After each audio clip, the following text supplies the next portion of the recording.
తెలంగాణలో కాంగ్రెస్ పార్టీ అధికారంలోకి వచ్చిన తర్వాత మొట్టమొదటిసారి విస్తృత స్థాయి సమావేశం నిర్వహించడం జరిగింది. రేవంత్ రెడ్డి అధ్యక్షతన దానికి సంబంధించినటువంటి అంశాలపైన మాట్లాడేందుకు మనతో పాటు TPCC general secretary Charan Yadav ఉన్నారు. మాట్లాడదాం. చరణ్ గారు, ఏమేమి అంశాలు డిస్కషన్కి వచ్చాయి విస్తృత సమావేశం?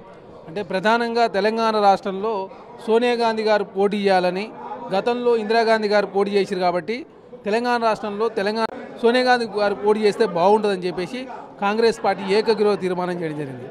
అదే కాకుండా తెలంగాణ రాష్ట్రంలో కాంగ్రెస్ పార్టీ అధికారంలో తీసుకురావడానికి పనిచేసినటువంటి కార్యకర్తలందరూ కూడా ధన్యవాదాలు తెలియజేయడం జరిగింది. అదే కాకుండా రెట్టింపు ఉత్సాహంతో పనిచేస్తూ 17 పార్లమెంట్లకు 16 పార్లమెంట్ స్థానాలు గెలిచే విధంగా అందరు కార్యకర్తలతో కలిసికట్టుగా పనిచేయాలని చెప్పేసి తీర్మానించడం జరిగింది. అదే కాకుండా తెలంగాణ రాష్ట్రంలో త్వరలోనే నామినేటెడ్ పదవులు ఉంటాయి. ఎవరూ అధైర్యపడాల్సిన అవసరం లేదు. పార్లమెంట్ ఎలక్షన్ల తర్వాత కాదు, పార్లమెంట్ ఎలక్షన్ల ముందే అతి త్వరలోనే నామినేటెడ్ పదవులు ఉంటాయి. ఎవరి స్థాయిని బట్టి అక్కడ నామినేటెడ్ పదవులు ఇస్తానని చెప్పేసి ముఖ్యమంత్రి గారు కలిసికట్టుగా మేమందరం, ముఖ్యమంత్రిగా, డిప్యూటీ సీఎంగా, అదేవిధంగా మంత్రులు మేమంతా హామీ ఇస్తూ ఉన్నాం. మీరు లేకపోతే మేము లేము, కాబట్టి మీరు ఉండాలి, మేము ఉండాలి, అందరం కలిసికట్టుగా పనిచేసి తెలంగాణ రాష్ట్రంలో కాంగ్రెస్ పార్టీ రెట్టింపు ఉత్సాహంతో పనిచేసినట్లయితే ఖచ్చితంగా 16 పార్లమెంట్ స్థానాలు గెలిపించి రాహుల్ గాంధీ గారిని ప్రధానమంత్రి చేసే దానిలో తెలంగాణ పాత్ర ఉండాలని చెప్పేసి ప్రధానంగా దాని మీద కూడా చర్చ జరిగిన సందర్భం. నామినేటెడ్ పదవుల విషయం వచ్చేసరికి నిజంగానే రేవంత్ రెడ్డి ఒక స్టేట్మెంట్ ఇచ్చారు ముఖ్యమంత్రి హోదాలో. ఈసారి ఆయన పీసీసీ ప్రెసిడెంట్ కూడా కాబట్టి కష్టపడ్డ వాళ్ళకే, పార్టీలతో ఉన్నటువంటి వాళ్ళకే ఇస్తామన్నారు. పైరవీకారులకు, నా చుట్టాలని, తెలిసిన వాళ్ళని, దోస్తులని పదవులు ఉండవు, అది గమనించాలి. నిజంగానే అలాగే ఉంటుందా ఎంపిక ఈసారి? వాస్తవంగా ఈరోజు కూడా అదే వ్యాఖ్యలు చేయడం జరిగింది. మీరు కష్టపడ్డారు, మాకు తెలుసు, మీరు ఎవరి చుట్టూ తిరగాల్సిన అవసరం లేదు, ఎవరి లెటర్లు తీసుకురావాల్సిన అవసరం లేదు, మీకు ఆటోమేటిక్గా గతంలో ఏ విధంగా అయితే బీఫామ్లు పంపించినామో మీకు సంబంధించినటువంటి నామినేటెడ్ చైర్మన్లు కూడా ఆ విధంగానే పంపుతామని చెప్పేసి చాలా స్పష్టమైన ప్రకటన చేయడం జరిగింది. అక్కడ ఉన్నటువంటి జనరల్ సెక్రటరీ కావచ్చు, వైస్ ప్రెసిడెంట్ కావచ్చు, డీసీసీ అధ్యక్షులంతా కూడా చాలా సంతోషాన్ని వ్యక్తం చేస్తూ ఖచ్చితంగా తెలంగాణ రాష్ట్రంలో రెట్టింపు ఉత్సాహంతో పనిచేస్తాం, ఖచ్చితంగా 16 పార్లమెంట్ స్థానాలు గెలిచే దానిలో మా వంతు పాత్ర పోషిస్తామని చేసి చెప్పడం జరిగింది. ఎప్పటి వరకు ఉంటుంది నామినేటెడ్కి సంబంధించినటువంటి పదవుల పంపకాలు? ఎప్పటి వరకు ఉంటుంది? ఫైనల్ ఎప్పుడైతుంది? తీసుకున్నారా డీటెయిల్స్ ఏమన్నా? వాస్తవంగా చెప్పాలంటే 4వ తారీఖే నేను ఢిల్లీ పోతా ఉన్నా. ఈలోపు వాస్తవంగా ఇక్కడి నుంచి లిస్ట్ తీసుకొని పోదాం అనుకున్నా, కానీ ఇన్ఛార్జ్ జనరల్ సెక్రటరీ మారడంతో సెక్రటరీలు కూడా కొంత లిస్ట్ ఇవ్వకపోవడం మూలంగా లేట్ అవుతా ఉంది. ఖచ్చితంగా అతి త్వరలో, అంటే సంక్రాంతి ముందే ఉంటుందని చెప్పేసి మేము భావిస్తూ ఉన్నాం. ఖచ్చితంగా పార్లమెంట్ ఎలక్షన్ దాకా ఆగాల్సిన అవసరం లేదు.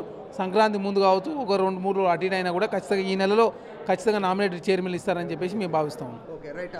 సోనియా గాంధీ ఎక్కడి నుంచి పోటీ చేసేటువంటి అవకాశం? తెలంగాణ నుంచి పోటీ చేయాలనేటువంటిది మీరు తీర్మానం చేశారు పీసీసీ, ఓకే. ఎక్కడి నుంచి పోటీ చేయాలనేటువంటి డిమాండ్ ఉంది. ఎక్కడెక్కడ నియోజకవర్గాల నుంచి పోటీ, అసలు ఎక్కడి నుంచి ఆప్షన్ ఉందా? అంటే కొందరు ఖమ్మం జిల్లాకు సంబంధించి రేణుకా చౌదరి గారు ఖమ్మం నుంచి పోటీ చేయాలని చెప్పి అనడం జరిగింది. కానీ ముఖ్యమంత్రి గారు ఒకటే చాలా స్పష్టంగా చెప్పడం జరిగింది, తెలంగాణ అంటే సోనియా గాంధీది. సోనియా గాంధీ గారు తెలంగాణ రాష్ట్రంలో ఎక్కడి నుంచి పోటీ చేసినా కూడా దేశంలో రికార్డు స్థాయిలో భారీ మేయర్తో గెలిపిస్తానని చెప్పేసి అక్కడ ఉన్నటువంటి సభ్యులంతా కూడా ఏకగ్రీవ తీర్మానం చేయడం జరిగింది. ఖచ్చితంగా తెలంగాణ రాష్ట్రంలో సోనియా గాంధీ గారు పోటీ చేసినట్లయితే మంచి ఆదరణ, అభిమానం తెలంగాణ ప్రజలంతా చూపిస్తారని చెప్పేసి ముఖ్యమంత్రి గారు అక్కడ మంత్రులను కూడా చెప్పడం జరిగింది. ఖచ్చితంగా తెలంగాణ రాష్ట్రంలో పోటీ చేయాలని చెప్పేసి ఏకవాక్య తీర్మానంతో సభ్యులంతా ఆమోదించింది. ఒకటి, ఈరోజు బీఆర్ఎస్ పార్టీ, కాంగ్రెస్ పార్టీకి సంబంధించినటువంటి హామీల పైన కాంగ్రెస్ పార్టీ 420 హామీలు అనేటువంటి ఒక కరపత్రాన్ని రిలీజ్ చేశారు, ఒక బుక్లెట్ని రిలీజ్ చేశారు. దాన్ని రాష్ట్ర వ్యాప్తంగా పంచబోతా ఉన్నారు, ఇంటింటికి తీసుకెళ్లే ప్రయత్నం చేస్తూ ఉన్నారు. దానిపైన ఏం మాట్లాడతారు? అంటే టీఆర్ఎస్ పార్టీ నాయకులకు మతి భ్రమించి ఇంకా మేమే అధికారంలో అని చెప్పేసి భ్రమలో బతుకుతూ ఉన్నారు. వాళ్ళు 520 వారాల అధికారంలో ఉండి వారు చెప్పినటువంటి ఏ గ్యారెంటీ కూడా అమలు చేయలే. మేము చర్చకు సిద్ధం, మేము కాంగ్రెస్ పార్టీగా చర్చ చేయడానికి సిద్ధంగా ఉన్నాం. ఈ 10 సంవత్సరాల కాలంలో ఎన్ని ఇచ్చినావు, ఎన్ని హామీ అమలు చేయలేదో మేము దాని మీద చర్చ చేయడానికి సిద్ధంగా ఉన్నాం. నువ్వు 420, ఎందుకంటే దళితులు ముఖ్యమంత్రి చేస్తానని దళితులను మోసం చేసినావు, దళితులకు 3 ఎకరాలు ఇస్తానని చెప్పి వారిని మోసం చేసినావు, గిరిజనులకు అదేవిధంగా మైనార్ 12% రిజర్వేషన్ వారిని మోసం చేసినావు, దళితులను మోసం చేసినావు, యాదవ్లకు గొర్రెలు 2 విడతని చెప్పి వారిని మోసం చేసినావు, డబుల్ బెడ్రూమ్లు ఇస్తానని చెప్పి డబుల్ బెడ్రూమ్ ఇవ్వకుండా వారిని మోసం చేసిరు, పోడు భూములు 14 లక్షల ఎకరాలు పంచుతానని చెప్పేసి పంచకుండా పోడు భూములకు సంబంధించిన సమస్యను పరిష్కరించకుండా ఆదివాసీలను మోసం చేసినావు. ఇట్లా చెప్పుకుంటూ పోతే తెలంగాణ రాష్ట్రంలో సబ్బండ వర్గాలను మోసం చేసింది టీఆర్ఎస్ పార్టీ. రుణమాఫీ చేస్తానని చెప్పి రుణమాఫీ చేయలే, అదేవిధంగా విద్యార్థులకు 2 లక్షల ఉద్యోగాలు ఇస్తానని చెప్పి నిరుద్యోగులను మోసం చేసేది మీరే. ఇట్లా చెప్పుకుంటూ పోతే తెలంగాణ రాష్ట్రంలో 2000 మంది నిరుద్యోగులు చనిపోవడానికి కారకులు కూడా మీరే. కాబట్టి మీరు 420, మీ టీఆర్ఎస్ పార్టీ 420 తెలంగాణ రాష్ట్రాన్ని అప్పుల కుప్పగా మార్చి ఏ లక్ష్యాల కోసమే తెలంగాణ రాష్ట్రం తెచ్చుకున్నామో నీళ్లు, నిధులు, నియామకాలు చేయకపోగా 6,70,000 కోట్ల రూపాయల అప్పు చేసి 1,00,000 కోట్లు దోసుకొని తెలంగాణ రాష్ట్రంలో ప్రజలు ప్రతి కుటుంబం 7 లక్షల రూపాయల అప్పులకు పోవడానికి కారకులు మీరు పోటువంటి, మీ కుటుంబం పోటువంటి, మీ టీఆర్ఎస్ పార్టీ నాయకులు పోటువంటి. కాబట్టి తెలంగాణ రాష్ట్రంలో ప్రజలంతా కూడా మిమ్మల్ని ఇంటికి పంపించారు కాబట్టి ఇప్పుడు మీరు మధ్యస్థ నిమిత్తం కోల్పోయి కాంగ్రెస్ పార్టీ ఇట్లాంటి విమర్శ చేస్తూ ఉన్నారు. మేము వచ్చి 4 వారాలు అవుతా ఉంది. 4 వారాల్లో మేము ఇచ్చిన 6 గ్యారెంటీలు 2 గ్యారెంటీలు ఆల్రెడీ ఇంప్లిమెంట్ జరుగుతూ ఉంది.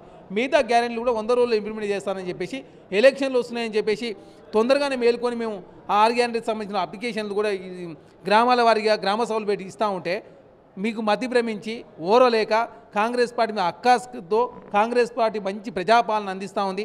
ప్రజాస్వామ్యం ఉండాలని చెప్పి కాంగ్రెస్ పార్టీ కోరుకుంటా ఉంది. అసెంబ్లీలో కూడా పెద్ద ఎత్తున చర్చ జరిగింది. అదేవిధంగా ప్రగతి భవన్ గేట్లు ఓపెన్ అయినాయి. అక్కడ యథేచ్ఛ ప్రజాపాలన జరుగుతూ ఉంది.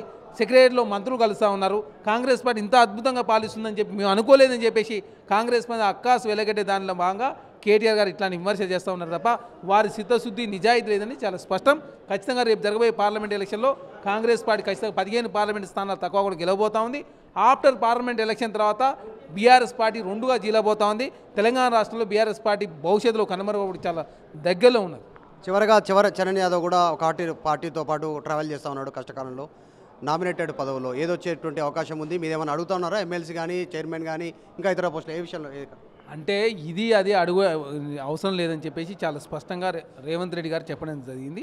అదే కాకుండా కష్టపడ్డ ప్రతి వ్యక్తికి మేము గుర్తిస్తామని చెప్పడంతో మేము అడగకుండే మాకు జనరల్ సెక్రటరీ ఇచ్చిండు.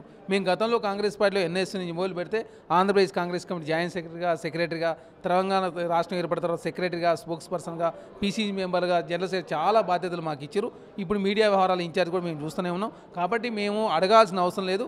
ఖచ్చితంగా మాకు ఏదైతే మేము దేనికైతే ఎలిజిబుల్ అవుతామో అది ఖచ్చితంగా ఇస్తాడన్న పూర్తి నమ్మకంతో మేము ఉన్నాం. ముఖ్యమంత్రి గారి మీద అందరి విశ్వాసాన్ని అక్కడి నుంచి వారు చెప్పిన మాటలు అందరూ నమ్మి మేము ఎలాంటి పదవులను మీరే నిర్ణయించని చెప్పేసి వారి మీదనే నిర్ణయం బాధ్యత వదిలిపెట్టి అందరూ ప్రశాంతంగా ఇంటికి వెళ్ళిపోయిన సందర్భం. కాబట్టి ఖచ్చితంగా మాకు పోస్ట్ వస్తుందని నమ్మకంతో ఉన్నాము. Right, thank you. ఇది త్వరలోనే నామినేటెడ్ పోస్టుల భర్తీ కోసం కాంగ్రెస్ పార్టీ ప్రయత్నం చేస్తూ ఉంది. త్వరలోనే అంటే సంక్రాంతి కంటే ముందుగానే పదవుల సంబంధించినటువంటి ఎంపిక జరగనుంది. పార్లమెంట్ ఎన్నికలను దృష్టిలో పెట్టుకొని కూడా కీలకమైనటువంటి ఈ పదవులన్నింటిని కూడా మొదటి నుంచి కాంగ్రెస్ పార్టీలో కష్టపడ్డ నాయకులకు ఇవ్వడానికి కాంగ్రెస్ పార్టీ సిద్ధమవుతా ఉంది. పీసీసీ ప్రెసిడెంట్, ముఖ్యమంత్రి కూడా రేవంత్ రెడ్డి కాబట్టి ఈ పరిశీలనలో ఉండేటువంటి అవకాశం ఉంది. దాంతోపాటు సోనియా గాంధీని తెలంగాణ నుంచి పోటీ చేయాలన్నటువంటి అంశంపైన కూడా ఏకగ్రీవ తీర్మానం జరిగింది. పీసీసీ గతంలోనే తీర్మానం చేసింది. ఆ విషయంపైన కూడా చర్చ జరిగింది. వీడియో జర్నలిస్ట్ విజయ్తో మధు మల్కేడ్కర్, గాంధీభవన్. మరిన్ని వీడియోస్ కోసం ఛానల్ ని సబ్స్క్రైబ్ చేయండి. లేటెస్ట్ అప్డేట్స్ కోసం వాట్సాప్ ఛానల్ ని ఫాలో చేయండి. అండ్ లింక్ డిస్క్రిప్షన్ లో ఉంది.